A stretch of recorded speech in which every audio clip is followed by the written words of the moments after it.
Hi brothers, இந்த வீடியோவில் நம்ம என்ன பார்க்க போகிறோம் அப்படின்னா India vs West Indies super 8 கடைசி மேட்ச்சு. இதை விர்ச்சுவல் குவார்ட்டர் ஃபைனல் சொல்லலாம், எலிமினேட்டர் சொல்லலாம், நாக் அவுட் மேட்ச்னு சொல்லலாம். ஏன்னா இதில் தோக்குற டீம் வீட்டுக்கு போக வேண்டியதான், ஜெயிக்கிற டீம் செமிஃபைனலுக்கு போகலாம். ஒரு முக்கியமான மேட்ச்சு. ஸோ அதுக்கான மேட்ச் ப்ரிவியூ அனலைஸ் தான் நம்ம ஸ்டைலில் பார்க்க போகிறோம். இது நம்மளுடைய 7வது வீடியோ. ஸோ எல்லாருமே என்னை பார்த்து வந்து காப்பி பண்ணி ஒன் பை ஒன் வீடியோ போட ஸ்டார்ட் பண்ணிடுவாங்க. ஸோ அதனால் தம்பியை மறந்துடாதீங்க ஃப்ரெண்ட்ஸ். மறக்காமல் சேனலை சப்ஸ்கிரைப் பண்ணிக்கோங்க. அப்புறம் டெலிகிராம்லேயும் ஜாயின் பண்ணிக்கோங்க. டெலிகிராமோட சேனல் லிங்க் வந்து பின்னாடி கமெண்ட்லேயும் டிஸ்கிரிப்ஷன்லேயும் கொடுத்துருக்கேன். ஸோ கிளிக் பண்ணி ஜாயின் பண்ணிக்கோங்க. அதில் லாஸ்ட் மினிட்ல வரக்கூடிய டாஸு, லைனப்பு, பிட்ச் ரிப்போர்ட்டு, அதுக்கப்புறம் என்னுடைய பெஸ்ட் 2 டெமோ டீம்ஸுமே கொடுத்துட்ருக்கேன். யூஸ்ஃபுல்லாக இருக்கும், யூஸ் பண்ணிக்கோங்க. ஸோ அதே மாதிரி ட்ரேடிங் கற்றுக்கணும், லேர்ன் பண்ணி ஏர்ன் பண்ணிக்கணும். ஏன்னா அந்த பேனுக்கு அப்புறம் அதில் தான் ஏர்னிங்ஸ்ன்றது இருந்துகிட்ருக்கு என்னுடையது. ஸோ யூசர்ஸ்க்குமே சொல்லிக் கொடுத்துட்ருக்கேன். ஸோ அதுக்கான சேனல் லிங்க்குமே டிஸ்கிரிப்ஷனில் கொடுத்துருக்கேன், 2K ட்ரேடிங் தமிழ். ஸோ அதையும் கிளிக் பண்ணி ஜாயின் பண்ணிங்க, யூஸ் பண்ணிக்கோங்க. இப்போ நம்ம வீடியோக்குள்ளே போயிடலாம். நான் உங்கள் 2K tech. Welcome to The Cricket Soul Tamil. So venue and pitch ரிப்போர்ட்லேருந்து ஸ்டார்ட் பண்ணிடலாம். Eden Gardens, Kolkata. பிட்ச் டைப்பை பொறுத்த வரைக்கும் நல்ல ஒரு ஹார்டான பிட்ச்சு, ட்ரூ பவுன்ஸ் இருக்கும். பேட்டர்ஸ்க்கு ரொம்பவுமே ஹெல்ப்பாக இருக்கும், ஒரு பேட்டிங் பேரடைஸ்னே சொல்லலாம். டியூ ஃபேக்டரை பொறுத்த வரைக்கும் எக்ஸ்ட்ரீமாக இருக்கும். ஸோ ஃபஸ்ட் இன்னிங்ஸை கம்பேர் பண்ணுறப்ப செகண்ட் இன்னிங்ஸில் பேட்டர்ஸ் இன்னுமே நல்லா ஆடுவாங்க, சேசிங் ஈஸியாக இருக்கும். அண்டர் லைட்ஸும் கூட, டியூ ஃபேக்டரும் கூட, ப்ளஸ் பவுலர்ஸ்க்கு ரொம்ப டிஃபிகல்ட்டாக இருக்கும், கிரிப்பிங்கு எதுனாலும். ஸோ அதுக்கப்புறம் பார்த்தா அப்படின்னா ஆவரேஜ் ஃபஸ்ட் இன்னிங் ஸ்கோர் 185லேருந்து 200 ப்ளஸ். ஸோ கண்டிப்பாக இந்த 2 டீம்ஸ் யார் பேட் ஃபர்ஸ்ட் பண்ணாலும் 200 போகும். ஸோ ஐடியல் ஸ்ட்ராட்டஜியை பொறுத்த வரைக்கும் win toss and Pavul first. So chasing advantage இருக்கனால, ஸோ குறிப்பாக இந்த மாதிரி முக்கியமான மேட்சஸில் சேசிங்கில் ப்ரெஷர்ன்றது இருக்கும். அந்த ப்ரெஷரை கம்மி பண்ணுற விதமாக இது ஆல்ரெடி ஒரு பேட்டிங் பேரடைஸ், ப்ளஸ் வந்து டியூ ஃபேக்டர் இருக்கனால சேசிங் அட்வான்டேஜ் இருக்கும். ஸோ அதனால் வின் டாஸ் பண்ணி பவுல் ஃபர்ஸ்ட் எடுக்கிறது தான் ஒரு நல்ல ஒரு ஐடியாலஜிக்கலாக இருக்கும். ஸோ யார் அந்த ஃபஸ்ட்டு பாயிண்ட், அதாவது டாஸ் வின் பண்ணி யார் வந்து ஃபஸ்ட்டு பவுலிங் ஃபர்ஸ்ட் எடுக்கிறாங்க, சேசிங் எடுக்கிறாங்களோ அங்கேயே வந்து ஒரு அட்வான்டேஜ்ன்றது கிடச்சிரும். ஸோ அந்த அட்வான்டேஜை யார் வின் பண்ணுறாங்கன்றதை பார்த்துருவோம். ஸோ பேஸ் விஸ் ஸ்பின் இம்பேக்டை பொறுத்த வரைக்கும் பேசஸ் தான் அதிக விக்கெட் எடுத்திருக்காங்க. ஸ்பின்னர்ஸ் வந்து விக்கெட் எடுக்க முடியல. காரணம் டியூ ஃபேக்டர் தான். டியூனால் நிறைய ஸ்ட்ரகிள் பண்ணியிருக்காங்க, க்ரிப்பும் ஆகாது, டேர்னும் ஆகாது. ஸோ அதனால் பேசஸ் வந்து நியூ பாலையும் டெத்துலையும் போகிறனால விக்கெட்ஸ் காலம்ன்றது அவங்களுக்கு அதிகமாக இருக்குது. ஸோ இப்போ நம்ம ப்ராவல் பிளேயிங் ஒன்று பார்த்துடலாம். இந்தியா 11 அபிஷேக் சர்மா, சஞ்சு சாம்சன், இஷான் கிஷன், சூரியகுமார் யாதவ், திலக் வர்மா, சிவம் துபே, ஹர்திக் பாண்டியா, அக்ஷர் பட்டேல், வருண் சக்கரவர்த்தி, ஜாஸ்மின் பும்ரா, ஹர்ஷதீப் சிங். ஸோ ரிங்கு சிங் இப்போ ரீசெண்டாக அவருடைய ஃபாதர் இழந்திருக்காரு. ஸோ அவருக்கு நம்மளுடைய டீப் கண்டாலன்ஸ் தெரிவிச்சுக்கலாம்.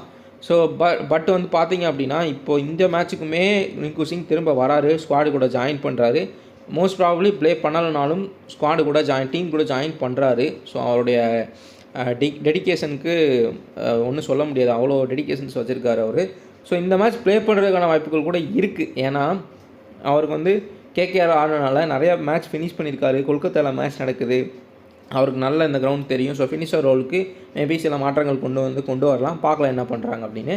வெஸ்ட் இண்டீஸ் 11 பொறுத்த வரைக்கும் Brandon King, Shai Hope, Shimron Hetmyer, Powell, Chase, Rutherford, Holder, Shepherd, Matthew Forde, அப்புறம் மோட்டி, சமர் ஜோசப். இதுதான் அவங்களுடைய 11 வச்சு ப்ளே பண்ணிகிட்ருக்காங்க. ஸோ அக்கீல் ஹுசைன் இந்த மேட்ச்மே உள்ளே வரது டவுட்டு தான். ஏன்னா இந்த பக்கம் எல்லாமே லெஃப்ட் ஹேண்டர்ஸாக தான் இருக்காங்க. ரோஸ்டான் சேஸ் தான் ப்ளே பண்ணுவாருன்னு நான் நினைக்கிறேன். ஸோ அதுக்கப்புறம் டீம் ஃபார்ம் அண்ட் மவுண்ட் பார்த்துருவோம். லாஸ்ட் மேட்ச் இந்தியா வந்து ஜிம்பாப்வேவை 72 ரன்ஸ் வித்தியாசத்தில் வந்து வின் பண்ணிவிட்டு ஒரு நல்ல ஒரு ஸ்ட்ரென்த்தோடு வராங்க, ஃபியர்லெஸ் டாப் ஆர்டர். ஸோ வீக்னஸை பொறுத்த வரைக்கும் defending low total in heavy dew. So டியூவில் வந்து ஒரு சேசிங் டீம், அதாவது குறிப்பாக வந்து வெஸ்ட் இண்டீஸோட மிடில் ஆர்டர் ரொம்பவுமே ஸ்ட்ராங்காக இருக்காங்க. ஸோ இந்த சேசிங் டியூ ஃபேக்டர் இருக்கப்போ சேசிங்கை டிஃபெண்ட் பண்ணுறது கொஞ்சம் வீக்னஸாக இருக்கும் இந்தியாவுக்கு. ஸோ மொமெண்டம் மீட்டரை பொறுத்த வரைக்கும் இந்தியாவுக்கு தான் அதிகமாக இருக்குது, 65%, because of the recent winning. So ரீசெண்டாக பார்த்தோம் அப்படின்னா வெஸ்ட் இண்டீஸ் ரொம்ப ஒரு படுதோல்வி அடைஞ்சிருக்காங்க. 9 விக்கெட் வித்தியாசத்தில் வந்து சவுத் ஆஃப்ரிக்கா வந்து வின் பண்ணியிருக்காங்க வெஸ்ட் இண்டீஸை. ஸோ அந்த மேட்ச் வந்து லிட்ரலி ஒன் சைடடாக போயிடுச்சு. ஆக்சுவலாக சவுத் ஆஃப்ரிக்கா இந்தியா கூடவே ஒன் சைடாக தான் வின் பண்ணாங்க. ஸோ அதை பற்றி நம்ம பேசலாம்.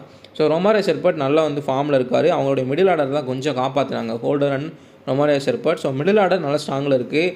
பட் டாப் ஆர்டர் அவங்களுடைய வீக்னஸ்ன்னு பார்த்தீங்கன்னா அவங்களுடைய டாப் ஆர்டர் கொலாப்ஸ் ஆகிட்டே இருக்குது. ஸோ அதுதான் வந்து அவங்களுடைய வீக்னஸ். ஸோ இதுதான் இந்த டீமுக்கான ஸ்ட்ரென்த் அண்ட் வீக்னஸ் 2 டீமுக்கானது. ஸோ நெக்ஸ்ட்டு நம்ம என்ன பார்க்க போகிறோம் அப்படின்னா பவுலர் இம்பேக்ட் அனலைசிஸ் பார்த்துடலாம். ஸோ குறிப்பாக எனக்கு இன்னொரு விஷயம் என்ன சொல்லணும் அப்படின்னா அதை பற்றின கருத்துக்களை நீங்களும் கமெண்ட்ஸில் சொல்லுங்கள். ஸோ என்னோடய கருத்து இது, இந்த சூப்பர் 8க்கு முன்னாடி வரைக்கும் இந்தியா ஃபேஸ் பண்ண எல்லா டீம்ஸுமே எனக்கு தெரிஞ்சு வீக் டீம்ஸாக தான் இருந்திருக்காங்க. எல்லா மேட்ச்சுமே ஒன் சைடாக தான் போயிருக்கு.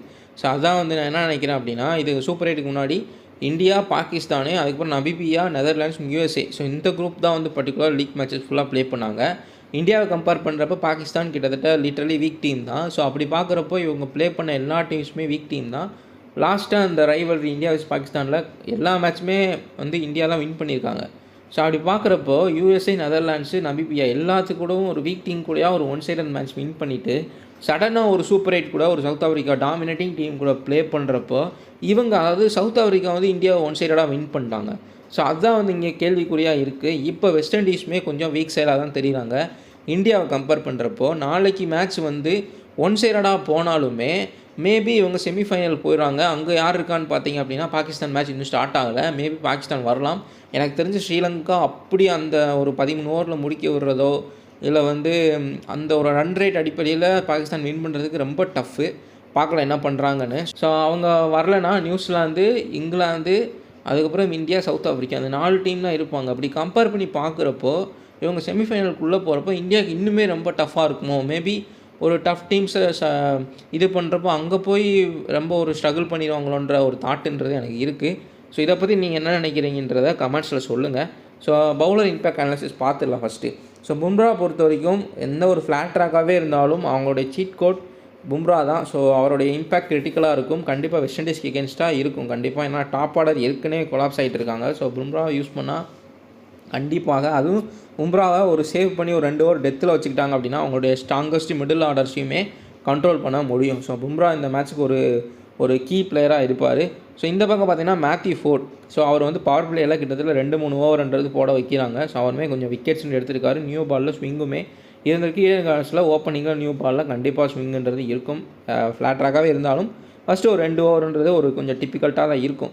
ஸோ பார்க்கலாம் என்ன நடக்குதுன்னு. இந்த பக்கம் பார்த்தீங்கன்னா மேத்யூ ஃபோர்ட் வந்து ஒரு இம்பேக்ட் லெவல் பார்த்திங்கன்னா ஒரு ஹையாக இருக்கும். இந்த பக்கம் பும்ரா கண்டிப்பாக கிரிட்டிக்கலான ஒரு இதாக இருப்பார். ஸோ பார்க்கலாம் என்ன பண்ணுறாங்க அப்படின்னு. ஸோ ஹெட் டு ஹெட்டை பொறுத்த வரைக்கும் மென்டல் ஏஜ் வந்து இந்தியாவுக்கு தான் கான்ஃபிடன்ஸ் ரீஸ்டோர். ஸோ ஒரு மேட்ச் சவுத் ஆஃப்ரிக்கா கூட தோற்றுனாலும் அடுத்த மேட்ச் ஜிம்பாவே கூட நல்ல ரன் வித்தியாசத்தில் ஜெயிச்சு அவங்களுடைய கான்ஃபிடன்ஸை ரீஸ்டோர் பண்ணிட்டாங்க. அதே இது இந்த பக்கம் பார்த்தீங்க அப்படின்னா வெஸ்ட் இண்டீஸ் ஃபஸ்ட்டே வந்து ஜிம்பாவே கூட ப்ளே பண்ணிட்டாங்க. அந்த மேட்ச்க்கு அப்புறம் இந்த மேட்ச் இருந்தால் அவங்களுக்கு மென்டல் ஏஜ் இருந்திருக்கும். பட் சவுத் ஆஃப்ரிக்கா கூட போய் ஒரு ஒன் சைடடான ஒரு தோல்வியை அடைஞ்சிட்டு வராங்க. ஸோ அதனால் அவங்களுக்கு வந்து ஒரு மென்டலி வந்து ஏஜ் கம்மியாக தான் இருக்கும். டோர்னமெண்ட் கான்டெக்ஸ்ட்டு பார்த்தோம் அப்படின்னா டைரெக்டடாக இந்த மேட்சை பொறுத்த வரைக்கும் இந்த ஜெயிச்சா டைரெக்டாக செமிஃபைனலுக்கு போயிடலாம். ஸோ ஃபார்மை பொறுத்த வரைக்கும் ஜிம்பாப்வே எகென்ஸ்டாக ப்ளே பண்ணியிருக்காங்க. எனக்கு மறுபடியும் பார்க்குறப்போ இந்த ஃபார்மு ஸ்ட்ரென்த்துன்னு பார்க்குறப்போ எல்லாமே வீக் டீம் கூடயா இருக்கனால தான் கொஞ்சம் தயக்கமாக இருக்குது. ஸோ பார்க்கலாம். அது இன்னொரு மென்டலேஜ் என்னென்னா ஹோம் கிரவுண்டில் விளாட்றாங்க, நிறையா ப்ளே பண்ணியிருப்பாங்க. ப்ளஸ் வந்து க்ரௌட் சப்போர்ட்டுமே அதிகமாக இருக்கும் இந்தியாவுக்கு. ஸோ அதனால் அது ஒரு ப்ளஸ் பாயிண்ட்டாக இருக்கும். வெஸ்ட் இண்டீஸை பொறுத்த வரைக்கும் tournament context so direct shoot out. இவங்க வந்து போன மேட்ச் படுதோல்வி அடைஞ்சு வராங்க. இது ஒரு நாக் அவுட் மேட்ச் வேறு, இன்னுமே ப்ரெஷர் அதிகமாக இருக்கும். ஸோ ஒன் சைடட் டிஃபீட்டுக்கு அப்புறம் வராங்க. பவுலிங்கும் பெருசாக இப்போ ஃப்ரெஜைலாக தான் இருக்குது. அதே மாதிரி பேட்டிங் டாப் ஆர்டருமே பெருசாக எதுவும் பண்ண முடியல. சொல்லப்போனால் வந்து மேலே ஒரு பியூர் பேட்டர்ஸ் இருக்காங்கன்னா அவங்க சொதப்புறாங்க, பியூர் பவுலர்ஸும் சொதப்புறாங்க. இந்த மிடில் இருக்கக்கூடிய ஆல்ரவுண்டர்ஸ் தான் போத் பவுல் அண்ட் பேட் ரெண்டுமே ஓரளவுக்கு வந்து அவங்க டீமை நிப்பாட்டிகிட்டு இருக்காங்க. ஸோ பார்க்கலாம் இந்த மேட்ச் என்ன பண்ணுறாங்கன்னு. ஸோ மொமெண்டமை பொறுத்த வரைக்கும் பெருசாக மொமெண்டம்ன்றது இவங்களுக்கு இல்லை. ஸோ எல்லாமே இப்போ இந்தியாவுக்கு சாதகமாக தான் இருக்குது. வெஸ்ட் இண்டீஸு சாதகமாக இல்லை. ஏன்னா ஒரு மேட்ச் வந்து முன்ன பின்ன ப்ளே பண்ணியிருந்தால் வெஸ்ட் இண்டீஸ் இன்னுமே கான்ஃபிடன்ஸாக இருந்திருப்பாங்க. நான் சொல்லியிருந்த மாதிரி சவுத் ஆஃப்ரிக்கா கூட ப்ளே பண்ணனால செகண்ட் ப்ளே பண்ணனால அவங்களுக்கு ஒரு மைனஸாக போச்சு. ஸோ இண்டிவிஜுவல் வென்யூ ரெக்கார்ட்ஸை பொறுத்த வரைக்கும் சூரியகுமார் யாதவ் இந்த மாதிரி பர்டிகுலர் பேஸ் அண்ட் பவுன்ஸ் இருக்கக்கூடிய ஈடன் கார்டன்ஸில் நல்ல ஒரு இதை யூஸ் பண்ணி ப்ளே பண்ணுறதுக்கான வாய்ப்புகள் அதிகம். ஸோ அவர் வந்து கொஞ்சம் இம்பாக்ட்ஃபுல்லாக இருப்பார். இந்த பக்கம் ரொமாரே சர்பட் ஆல்ரெடி வந்து 50+ ரொம்ப மோசமான ஒரு ரன்னில் இருந்தப்போ ஹோல்டரும் ரொமாரே சர்பட் தான் வந்து காப்பாற்றி விட்டாங்க சவுத் ஆஃப்ரிக்கா கூட ப்ளே பண்ணுறப்போ. ஸோ அவர் நல்ல கான்ஃபிடன்ஸ்ன்றது இருப்பார். இவங்களுமே அதிகமாக ஐபிஎல்ஸ்லாம் ப்ளே பண்ணியிருப்பாங்க, அவங்களுக்குமே எக்ஸ்பீரியன்ஸ்ன்றது இருக்கும். ஸோ இவங்களுடைய ப்ரூட்டல் ஃபோர்ஸை தான் வந்து யூஸ் பண்ணுவாங்க வெஸ்ட் இண்டீஸை பொறுத்த வரைக்கும். ஷார்ட் பவுண்டரிஸும் கூட இந்த வென்யூ ஈடன் கார்டன்ஸில் குட்டி கிரவுண்ட்னால அவங்களுடைய ஃபயர் பவரை கரெக்டாக ஹிட் பண்ணால் போதும், 6ன்றது வெளியில் போயிடும். ஸோ இதுதான் வந்து இவங்களுடைய வென்யூவில் நடக்கக்கூடிய விஷயங்கள். ஸோ மேட்சப் மேட்ரிக்ஸ் பார்த்துலாம், இது ரொம்பவுமே முக்கியமாக இருக்கும். ஏன்னா இந்தியாவுக்கு எதிராக இதை தான் யூஸ் பண்ணிகிட்ருக்காங்க எல்லாருமே. ராஸ்டான் சேஸ் கண்டிப்பாக விளாடுவார் ஆஃப் ஸ்பின் போகிறனால. ஏன்னா எல்லாருமே left handers. Abhishek Sharma, Sanju Samson உள்ளே வந்திருக்காரு இப்போ. ஸோ அபிஷேக் சர்மா, இஷான் கிஷான், திலக் வர்மா, அதுக்கப்புறம் சிவம் துபே. ஸோ இந்த லெஃப்ட் ஹேண்டர்ஸ் இருக்காங்க. அக்ஷர் பட்டேல் அவருமே லெஃப்ட் ஹேண்டர். ஸோ அந்தளவுக்கு விக்கெட்ஸ் போகுமான்னு கேட்டிங்கன்னா கொஞ்சம் டவுட்டு தான். பட் ஸ்டில் லெஃப்ட் ஹேண்டர்ஸ் அதிகமாக இருக்கனால கண்டிப்பாக வந்து ராஸ்டான் சேஸை யூஸ் பண்ணுவாங்க. அதே தான் அகமதாபாத்தில் வந்து ட்ரை பண்ண பார்த்தாங்க. குயின்டன் டிகாக் நல்லாவே ஹிட் பண்ணார். பட் இருந்தாலும் விக்கெட்ன்றதை எடுத்தார் ராஸ்டான் சேஸ். ஸோ ஹர்ஷதீப் சிங்கை பொறுத்த வரைக்கும் left arm pace, so swing பண்ணார் ஏர்லியராக, நல்ல ஒரு ஸ்விங் பண்ணுவார். அவங்க டீமை கம்பேர் பண்ணுறப்ப இந்த பக்கம் குவாலிட்டி பவுலர்ஸ் இருக்காங்க இந்தியன் சைடு. ஸோ கண்டிப்பாக ஒரு ஃபார்ம் அவுட்டில் இருக்கக்கூடிய பிரெண்டன் கிங்கும் ஷேக் ஹோப்பும் அவுட் ஆகிறதுக்கான வாய்ப்புகள் அதிகம். ஸோ இதுதான் இந்த மேட்சப் மேட்ரிக்ஸு. ஸோ அடுத்து நம்ம பேட்டர் மேட்சப்ஸ் பார்த்துருவோம். ஸோ பேட்டர் மேட்சப்ஸ் பொறுத்த வரைக்கும் இஷான் கிஷான் அக்ரெசிவாக கட்ஸ் அண்ட் புல்ஸ் ஆடுவார். Shamar Joseph express pace. அப்போ கண்டிப்பாக இஷான் கிஷான் எல்லா மேட்சுமே பார்த்துருப்பீங்க, அந்த பேஸை அழகாக யூஸ் பண்ணுவார்.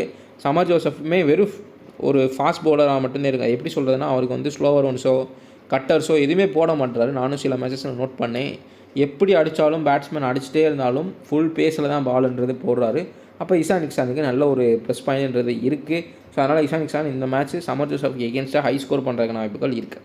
So Simran Hetmyer vs Varun சக்கரவர்த்தி, இதுலேயும் இந்தியா தான் வின் பண்ணுறதுக்கான வாய்ப்புகள் இருக்குது. வருண் சக்கரவர்த்தியை கண்டிப்பாக West Indies Shimron Hetmyer pick பண்ணுறதுக்கான டவுட்ஃபுல் தான். ஸோ மேபி சேசிங்காக இருந்தால் கொஞ்சம் கஷ்டமாக இருக்கலாம் டியூ ஃபேக்டர்னால. ஃபஸ்ட் பவுலிங்னா வருண் சக்கரவர்த்திக்கு அவருக்கு கொஞ்சம் ப்ளஸ் பாயிண்ட் அதிகமாக இருக்கும். கீ பேட்டில்ஸ் பார்த்துடலாம். இப்போது top 3 key battles India vs West Indies. Power பிளேயில் பொறுத்த வரைக்கும் ஜேசன் ஹோல்டர் ஒரு ஓவர் போடுறதுக்கான வாய்ப்புகள் இருக்கும். அந்த ஓவர் அதிகமாக ரன்கள் அடிப்பார் கண்டிப்பாக அபிஷேக் சர்மா. ஏன்னா மேத்யூ ஃபோர்ட் தான் ஒரு 2-3 ஓவர் போடுவார். ஸோ அதுக்கப்புறம் வந்து பார்த்தீங்கன்னா ஜேசன் ஹோல்டர் ஒரு 1-2 ஓவர் போடலாம். ஸோ அந்த ஓவர் கண்டிப்பாக அடி வாங்குறதுக்கான வாய்ப்புகள் இருக்குது.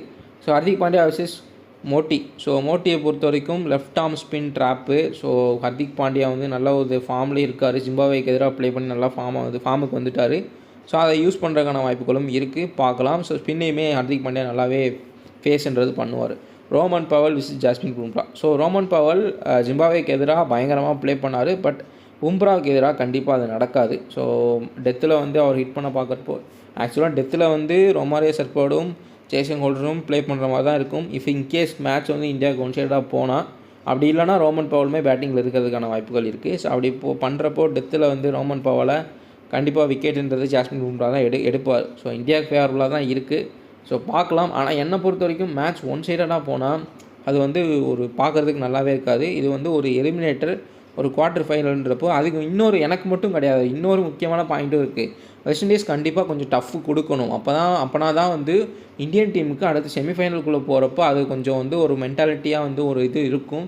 நான் சொல்லியிருந்த மாதிரி அவங்க குரூப் ஸ்டேஜில் ஃபுல்லாக வீக் டீமுக்குள்ளேயே ஒன் சைடாக வின் பண்ணி வந்து சடனாக சூப்பர் 8ல் சவுத் ஆஃப்ரிக்கா கூட ப்ளே பண்ணுறதுனால டக்குன்னு வந்து சவுத் ஆஃப்ரிக்கா ஒன் சைடாக வின் பண்ணிட்டு போயிட்டாங்க. ப்ராப்பராக சூப்பராக அன்றைக்கி வந்து ப்ளே பண்ணாங்க சவுத் ஆஃப்ரிக்கா. ஸோ அந்த கிரிக்கெட்டுக்கு நம்ம வந்து ஒரு இது சொல்லிடணும்ல. ஸோ நல்லா ப்ளே பண்ணி வின் பண்ணாங்க. ஸோ அதே மாதிரி ஆயிடக்கூடாது. ஸோ அதுக்காக வெஸ்ட் இண்டீஸ் தோக்கணும், இந்தியா தான் ஜெயிக்கணும். பட் ஸ்டில் வெஸ்ட் இண்டீஸ் வந்து கொஞ்சம் டஃப் கொடுக்கணும். அப்போனா தான் வந்து இந்தியன் டீமுக்கு அது ஒரு ஹெல்ப்பாக இருக்கும் செமிஃபைனலில். ஸோ அடுத்து போகக்கூடிய செமிஃபைனலில் வந்து south Africa, England, New Zealand. So இதில் தான் வந்து வராங்க ஸ்ட்ராங் டீம் வராங்கன்றப்போ அவங்கள வந்து ஃபேஸ் பண்ணுறதுக்கு இது ஹெல்ப்ஃபுல்லாக இருக்கும். ஸோ இப்போ நம்ம ஃபேண்டசி டீம் செலெக்ஷன் பார்த்துலாம். இன்னொரு ஸ்ட்ரென்த் என்னென்னு பார்த்தீங்கன்னா, வெஸ்ட் இண்டீஸ் வந்து இந்த வேர்ல்டு கப்பில் ஈடன் கார்டன்ஸ்லேயும் வான்கடையிலும் ஒரு 1-2 மேட்ச்ன்றது ப்ளே பண்ணியிருக்காங்க. ரொமாரியோ சர்போட் வந்து ஈடன் கார்டன்ஸில் தான் ஐ திங்க் ஸ்காட்லாண்டுக்கு எகென்ஸ்டாக 4 விக்கெட்டு ஹாட்ரிக்கும் பிக் பண்ணாருன்னு நினைக்கிறேன். அதே மாதிரி சமர் ஜோசப் வந்து லாஸ்ட்டாக ப்ளே பண்ண ஒரு மேட்ச்சில் இட்டாலி கூட நினைக்கிறேன் 4 விக்கெட்டுன்றது பிக் பண்ணார். ஸோ பேசஸ்க்கு நல்ல ஹெல்ப்புன்றது இருக்கும் கண்டிப்பாக ஈடன் கார்டன்ஸில் ஸ்பின்னர்ஸை கம்பேர் பண்ணுறப்போ. ஸோ அதெல்லாம் நம்ம பார்த்துட்டோம் ஆல்ரெடி வென்யூ அண்ட் பிச் ரிப்போர்ட்டில். ஸோ இப்போ ஹை அப்சைட் ஃபேண்டசி டீம் பார்த்துடலாம்.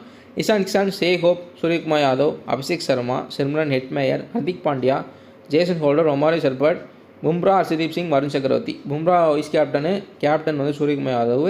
ஸோ இந்தியனுக்கு ஃபேவராக தான் இருக்குது. ஜிஎல் ட்ரம்பிக்ஸை பொறுத்த வரைக்கும் திலக் வர்மா. ஸோ அவர் வந்து டவுன் தி ஆர்டரில் கொண்டு போயிட்டாங்க. அங்கேயுமே சூப்பராக ஆடினார் ஜிம்பாப்வேக்கு எகென்ஸ்டாக. எனக்கு ஓப்பனிங் கொடுங்கன்னு கேட்குற மாதிரியே இருந்துச்சு. ஸோ பிரெண்டன் கிங், அதுக்கப்புறம் சிவம் துபே, சஞ்சு சாம்சனை பொறுத்த வரைக்கும் பெருசாக ஒரு ஃபார்ம்லேயே இல்லை.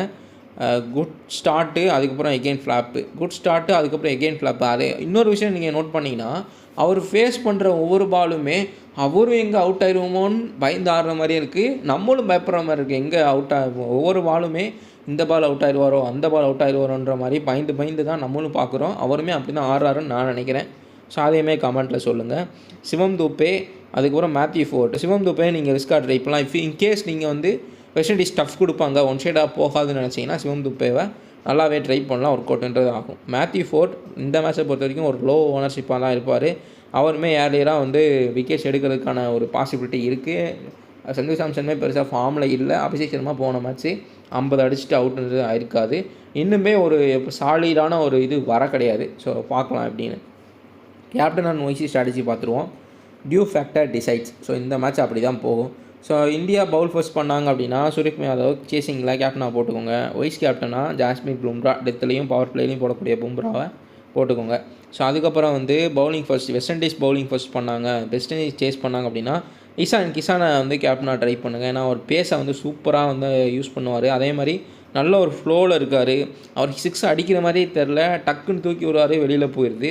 ஸோ ஒரு லெஃப்ட் ஹேண்டருக்கான ஒரு கிரேஸ்ன்றது அவர்கிட்ட இருக்குது. ப்ளஸ் இவங்க இந்த பக்கமே பார்த்தீங்கன்னா சமர் ஜோசப் எல்லாருமே நல்லா ஃபாஸ்ட்டாக போடுவாங்க. ஈடன் கார்டன்ஸ்லாம் வந்து டைமென்ஷன்ஸும் கம்மி. ஸோ அதனால் இஷான் கிஷானை கேப்டனாக ட்ரை பண்ணுங்கள். வைஸ் கேப்டன் வந்து ரொமாரியோ ஷெர்பட் சேசிங்னா, ஏன்னா பவுலிங்குமே கொடுக்கறதுக்கான வாய்ப்புகள் இருக்குது. 2-3 ஓவர் போடுவார். பேட்டிங்லேயும் விக்கெட்ஸ் போகும். சேசிங்கில் இந்தியா விக்கெட்ஸ் ஈஸியாலாம் விட்டுற மாட்டாங்க. ஸோ லாஸ்ட்டில் வந்து ரொமாரியோ ஷெர்பட் கொஞ்சம் ஏதாவது கேமியோ பண்ணுறதுக்கான வாய்ப்புகள் இருக்கும். அது ஒரு நல்ல கேமியோ, கம்மி பால்ஸில் அதிக ரன்கள் அந்த மாதிரி. ஸோ அவரை வந்து ஒய்ஸியாக ட்ரை பண்ணிக்கோங்க. ஜிஎல் ரிஸ்கி ஆப்ஷனை பொறுத்த வரைக்கும் அபிஷேக் சர்மா இந்த மேட்சும் அந்த ஃபார்மை கண்டினியூ பண்ணுவாருன்னு நீங்கள் நினச்சிங்க அப்படின்னா கேப்டனாக ட்ரை பண்ணிக்கோங்க. நல்ல பேட்டிங் ட்ராக் தான், அடிக்கிறதுக்கான வாய்ப்புகள் இருக்குது. Jason holder YC. ஸோ இது வந்து ரிஸ்கியான ஆப்ஷன். ஸோ நெக்ஸ்ட் நம்ம ஃபைனலில் என்ன பார்க்குறோம் அப்படின்னா யார் வின் பண்ணுறதுக்கான வாய்ப்புகள் இருக்குன்னா இந்தியா தான் வின் பண்ணுறதுக்கான வாய்ப்புகள் இருக்குது. 70-30 தான் இந்த மேட்சை பொறுத்த வரைக்கும்.